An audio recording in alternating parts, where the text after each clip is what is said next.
Guys, kakaalis lang ng aking mag-ama. Papasok sa school yung anak namin, kaya maglilinis tayo ngayon. Ang gulo-gulo ng bahay. Maglilinis. Mag-uumpisa sa paglilinis. Pero gano'n naman talaga lagi. Sige. I-timelapse ko lang kayo habang ako naglilinis. Pasensya na kayo sa boses ko kasi puyat ako.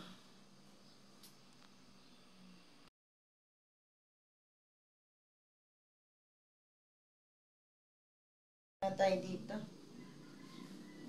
Kanina ko pa sinasabing liligpit ako, no? Paulit-ulit. Nag-struggle pa rin kasi ako. Hayaan nyo, willing naman akong matuto para mas mapaganda yung ating pag-vlog. Supportahan nyo lang ako, guys. Sana huwag kayo magsawang panoorin.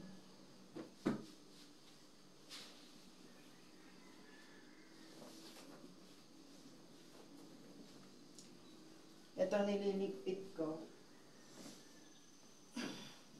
hinigaan namin itong mag-asawa.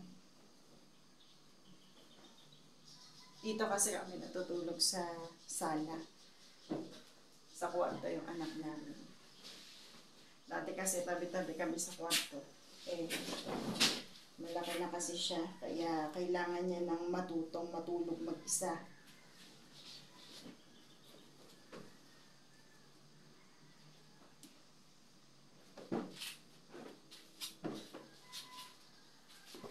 Isa lang kasi kwarto ng bahay namin.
Hindi pa rin ako nasasanay na habang kumikilos ay nagvi-video.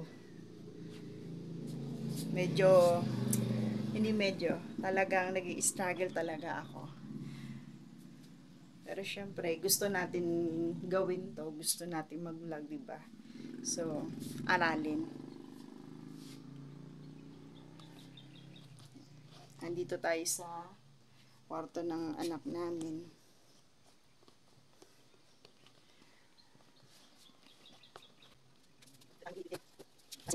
Wala na siyang time magligpit pagkagising niya. Kasi ang layo pa ng school niya. Sa bayan pa. Kami nandito kami sa kabundukan. Hindi naman bundok na bundok, pero malayo siya sa bayan.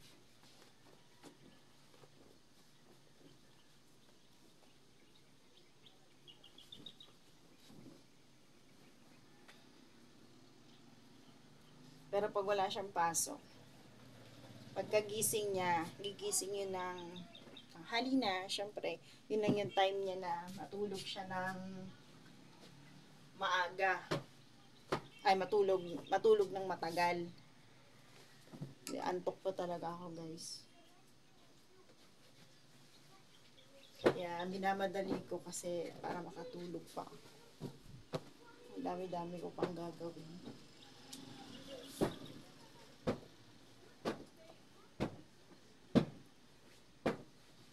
Pag nandito yun sa bahay, pagkagising niya, bago yung lumabas ng kwarto,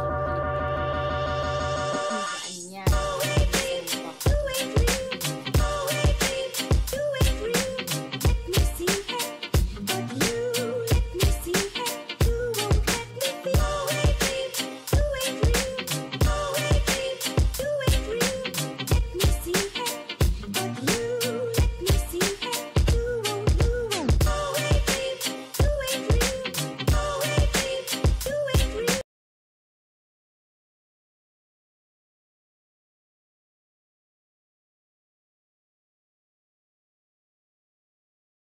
magwalis.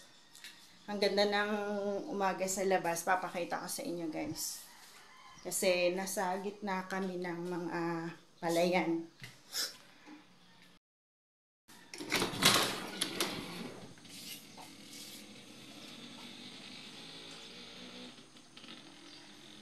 Against the light.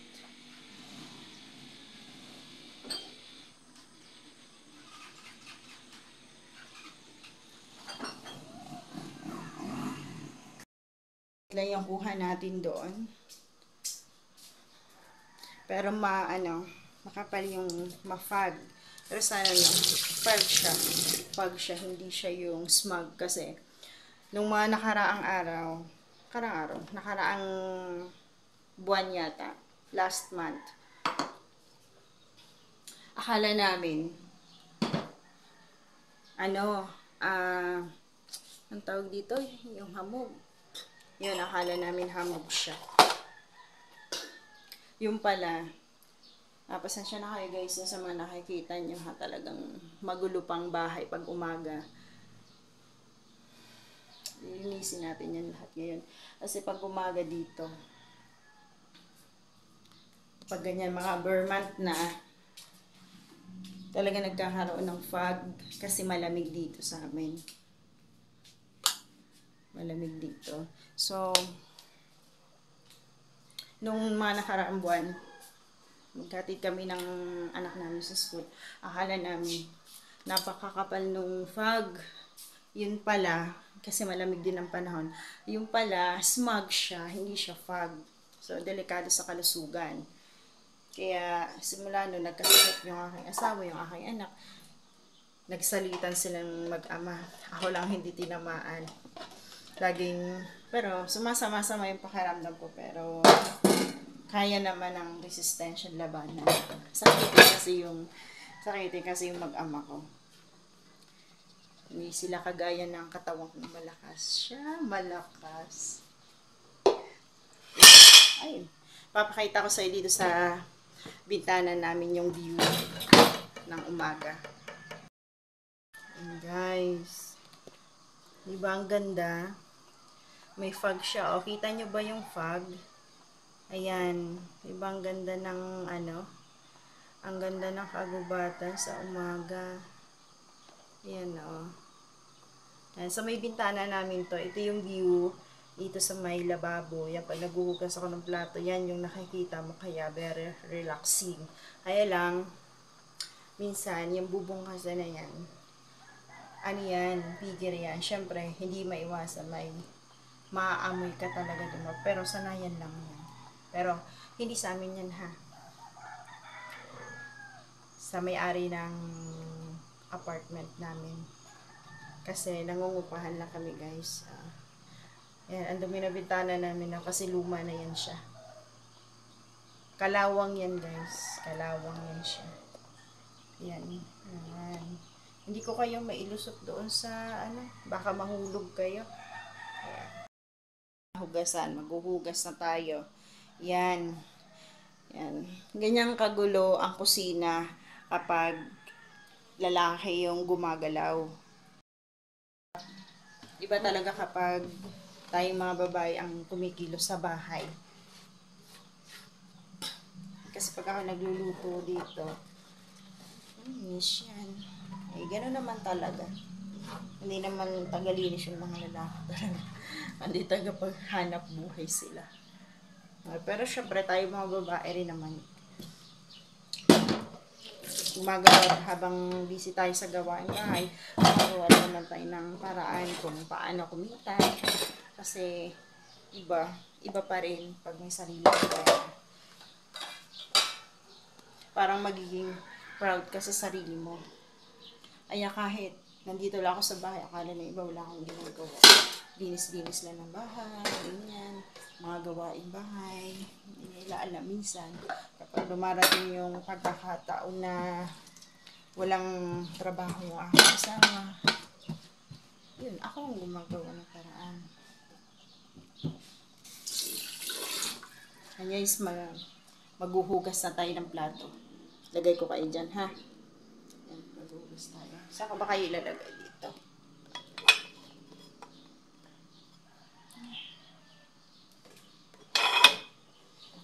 kayo ilagay. Yan. O, sana huwag kayong mahulog dyan kasi yung pinagpatungan ko sa inyo medyo madulas. Yan. Kapit lang kayo.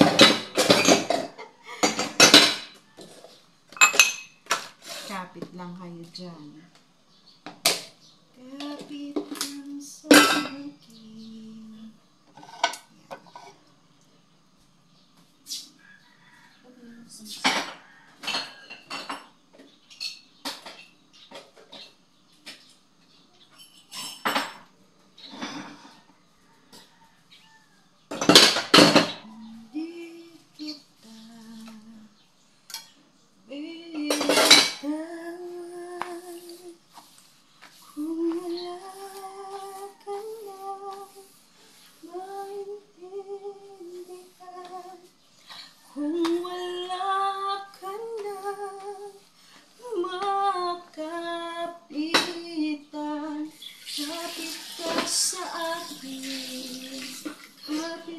Sa akin, hindi kita bibitawan.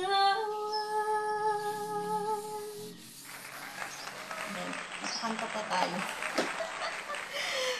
Napakanta pa tayo sa umaga. Sa umaga, puno-puno ng ano ba? Nag-i-emote ba?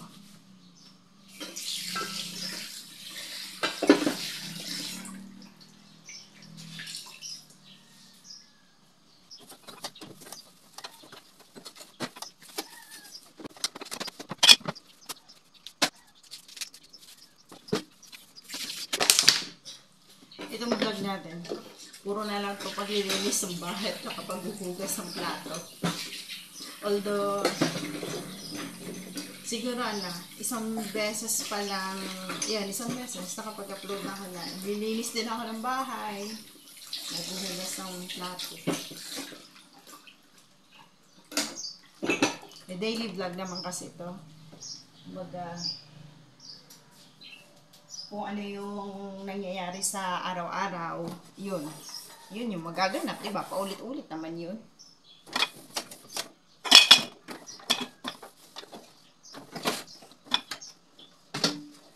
Ay! Mga 12 na ako, gabi kagabi nakatulog. Gabi pa ba? Madaling araw na yun.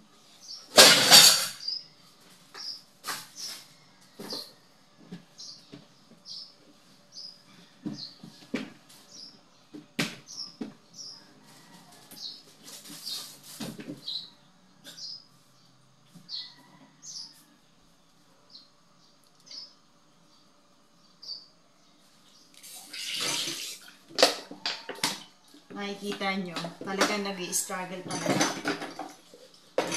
Talaga kung anong gagawin.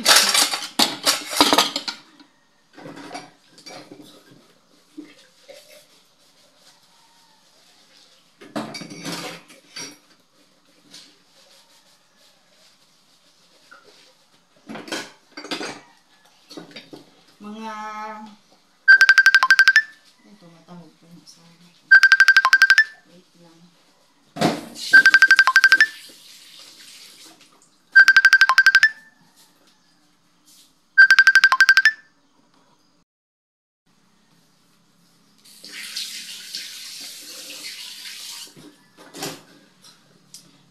Nice. Masala ba ako? Sabi ko, almost 2 weeks na. 2 weeks na akong nag-vlog, nag-upload. 2 weeks pa lang. Kaya talagang kakaririn natin. Diba? Para kahit malaking tulong kasi to sa katulad natin na housewife, nagsisagawaing bahay, hindi na natin nagawang magtrabaho kahit na isa may sisingit mo ngayon after nung pandemic na online, ganyan. Yan, may kaunti naman pinagkakaabalahan sa online. Hindi matapos na pagkakasabi ka na. Wala kasi akong ibang cellphone pa. Iisa lang tong cellphone ko. Talagang binili ko talaga tong cellphone na gamit ko ngayon para may magamit ako sa pag-vlog dahil gusto ko nga subukan. Wala namang mawawala, di ba? So, subukan mo. Lahat naman ng bagay talagang sinusubukan mo. Kasi hindi ko naman malalaman kung hindi mo susubukan. Putol-putol yung pagsasalita ko kasi kausap ko yung asawa ko sa Messenger. So, yan din yung gamit ko sa Messenger. Yan din yung gamit ko sa pag-video. Kaya paputol-putol. Basta, gusto ko lang ito subukan kasi malay mo na tsaka for ano na rin, talagang gustong-gusto kong gumawa ng channel. Hindi dahil sa gusto mong, ando na yun, syempre, di ba? Ando na yung gusto mong kumita in the future, pero mas mahalaga kasi sa akin yung memories. Mahilig kasi akong manood ng mga family vlogging, baby vlogging, nanay na tulad ko. Yung mga sila.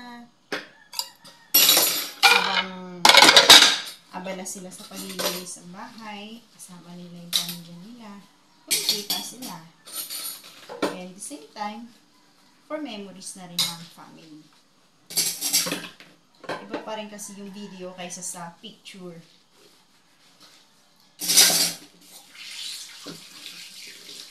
Masarap balik-balikan, yung anak mo. Yung anak mo, pa, o kaya, pinagdasin mo pa na. Nakikita mo silang lumalaki, babalik-balikan mo yun kapag malaki na sila, hindi na sila kasama kasi may sarili na silang buhay. Yun na lang ang babalikan natin bilang magulang. Kaya, for memories talaga siya.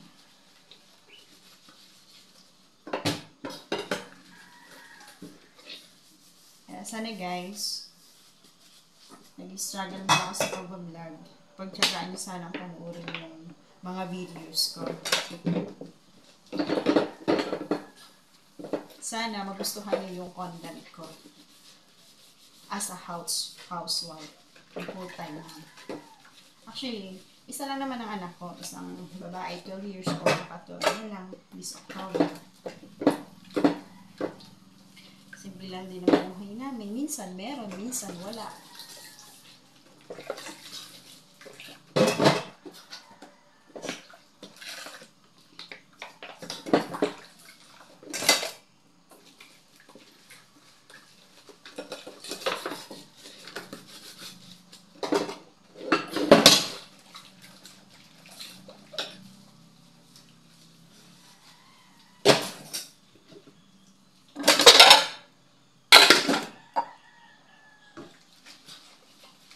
Hindi pa ako nag-vlog.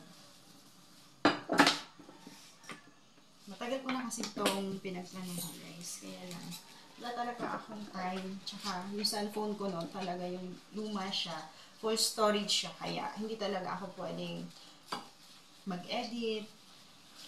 Kasi full storage siya. Gamit ko pa rin naman siya. Pero hindi na siya kasi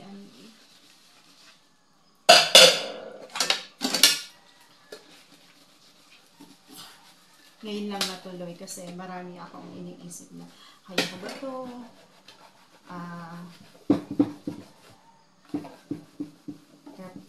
Kaya ko ba harapin yung mga basher? Like that. So ngayon, napag-isip-isip ko na hayaan na sila.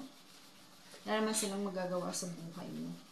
Tsaka, ganyan naman talaga ang mundo ng vlogging. Kung yung pinapakita yung kung ano yung totoong nangyayari sa buhay. Kasi totoong buhay yun eh. Yun na yung gusto ng mga tao kasi mga tao ay mga marites na. Eh, mas gusto na nila yung totoong buhay.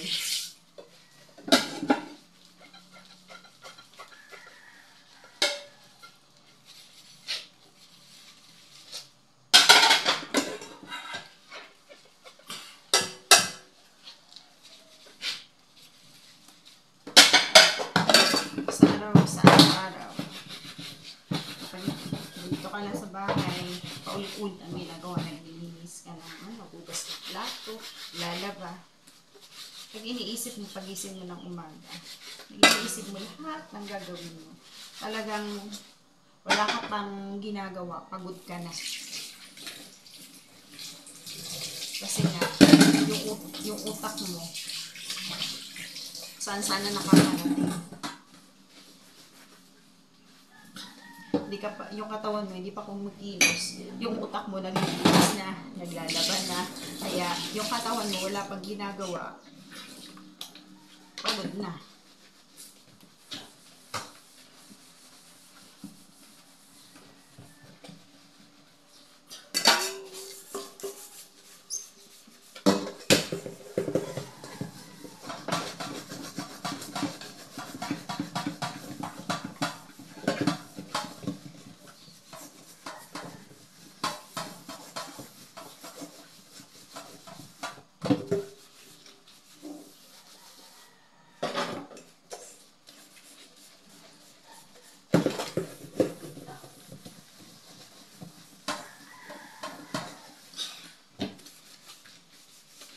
Bukod sa pagbi-video na struggle ko rin ang pag-edit. Paano naman tayo ganun kagaling mag-edit? Kasi, yung huling upload ko, mahaba talaga yun. Pero nung na-edit ko na after ng editing ko, naging 18 minutes siya mahigit. Hindi yun. Na-edit ko na siya ng maayos. Maayos siyang na-edit. Maayos siyang na-edit ko. Nung nasa uploading na ako, pinanood ko ulit yung video ko. Yung inedit ko. Ayun, nagka-problema. Ewan ko kung mahahalata nyo sa video. Medyo maingay siya. Kasi, wala talaga yun siyang ingay. Siguro sa editing or sa uploading yun, pagsisave ng after ng editing, nagkaroon ng baka humina yung signal ko or ano, kasi ang gamit ko lang talaga ngayon is data. Wala kaming internet na ano talaga, na wired. Kundi data lang kasi lagi nga kami wala sa bahay. Ngayon lang naman ako na-stay dito sa bahay kasi malayo yung school ng anak ko, yung asawa ko naman naghahanap ng trabaho or magtatrabaho. Diretso na siyang magsundo, siya na lang. Tapos lalo na ngayon, sira pa yung tricycle namin. Mahal ang pamasahe. Napakalayo pa naman sa bayan. Bago makarating ng bayan, ang dadaanan namin barangay ay 3 barangay. Pang-4 na barangay yung school ng anak ko. Although malalapit lang. Although maliliit lang naman yung mga barangay, pero medyo malayo pa rin sa mahal talaga ang pamasahe. Iba-iba may sasakyan ka. Sobra pa yung mas mahal yung ibabayad dun sa pamasahe kaysa dun sa ipinapanggas mo. Tsaka mas convenient talaga na may sarili kang sasakyan. Masira pa yung tricycle na yun. Yan ang hirap.